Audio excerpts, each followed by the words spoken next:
I've been practicing in mindfulness for many, many years by studying Buddhism, meditation, philosophy.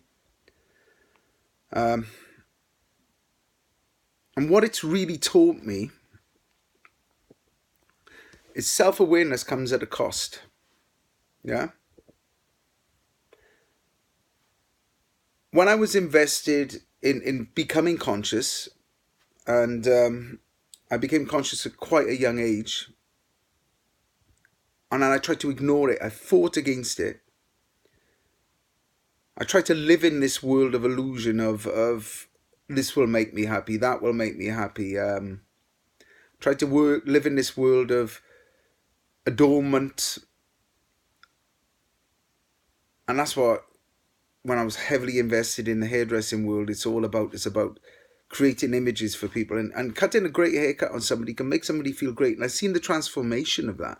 I don't never devalue, the power of what I did as a hairdresser. It was amazing, transforming someone when they basically came in looking like shit, and I transformed them and sent them back up the door looking amazing, and the look on them, and they say, thank you so much, you made me feel so much better. But it wasn't just the haircut. It was when they met me, and I would talk to them, and I'd discuss really deep matters with them, and I tried my best to kind of make them more self-aware.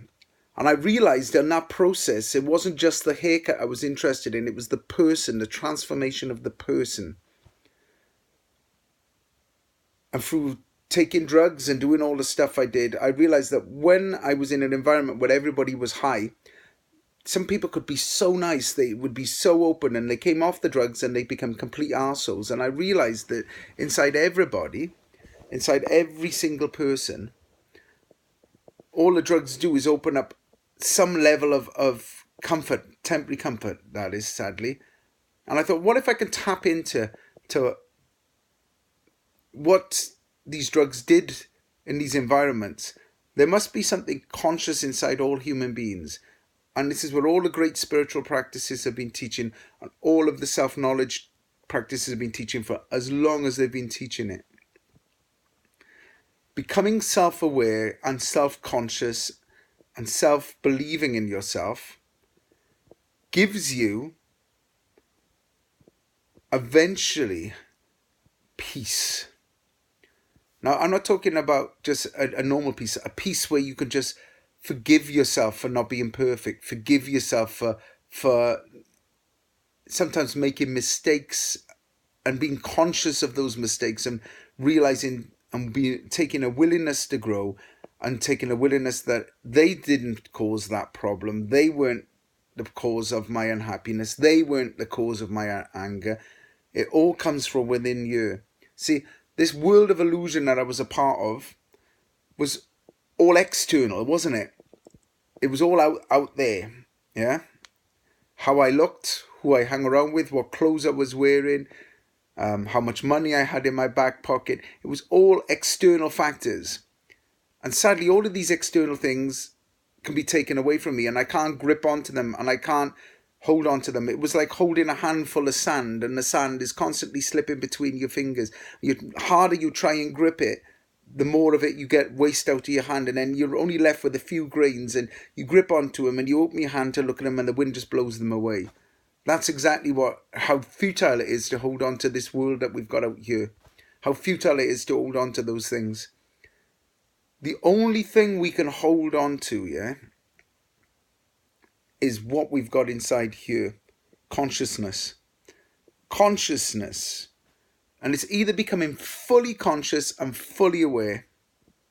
And that's what gives us knowledge of self. And that's what enlightenment is. Enlightenment is basically not having any of the baggage and the shit we carry around, and the guilt and the crap and the self-image which we can't control, and look how beautiful I am, and look how amazing I am, and look how good looking I am, and look all of this stuff out there on the internet, on YouTube, all of these thumbnails, these things that people put on their sites just to pull in people, because sadly sex sells.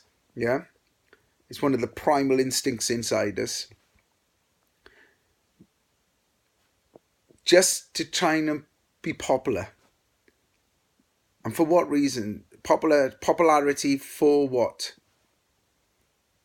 To give people consciousness, more knowledge of self, or to be popular just to be popular, to feel self-worth. And a lot of people will do anything to be popular because they don't have love in themselves. They want people to adorn them because it gives them popularity and it makes them feel like they have self-worth.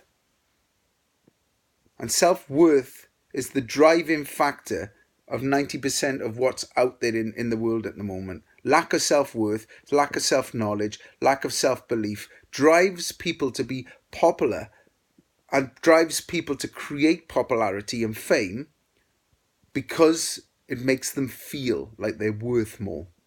Money and attainment of a lot of money gives those people self-worth because now they're a rich person and that's an identity they have to live up to. You take that money away from that person and ask them who they are, and they're clueless because they're no longer a rich man. They can't buy the people, they can't buy the stuff, don't have the belongings anymore. Who are you? And you find out that some of the most richest people who have lost everything have become the humblest of people, or they've destroyed themselves through drink and drugs and alcohol and committed suicide because of their identity's been removed. When this crisis happened, the financial crisis, there was a sharp increase in suicides. People killing themselves because their identities had been...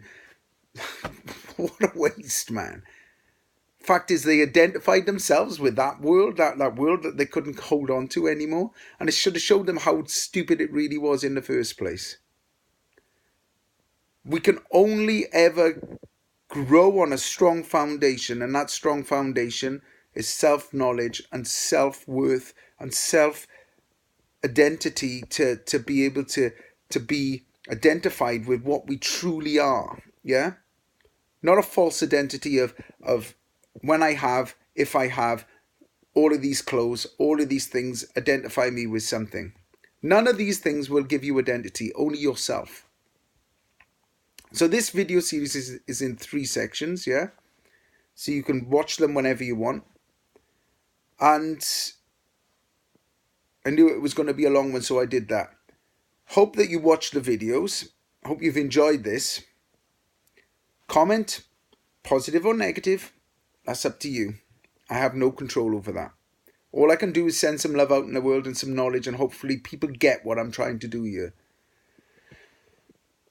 That's why I'm going to be doing wisdom coaching more than I'm going to be doing life coaching and personal development.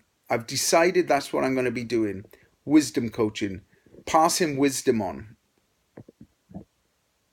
There's too many life coaches and personal development coaches out there just doing stuff because they want to be popular and they want to be seen as special. I want to do it because I really want to get to people's core issues and really want to make people become independent, because I'm the expert of me, and hopefully I can find out what's wrong with you, what's imbalanced in you, that I can teach you how to remove those imbalances. You have all of the knowledge and the happiness you ever want within inside yourself. You have all of the love and you have everything you need, all of the tools in your basket. All I want to do is help you to find those. So if you're interested in that, get in contact with me and I can see what I can do for you, yeah? It's all about the love and I'm spreading it. Have an amazing day, everybody. This is Nick signing out.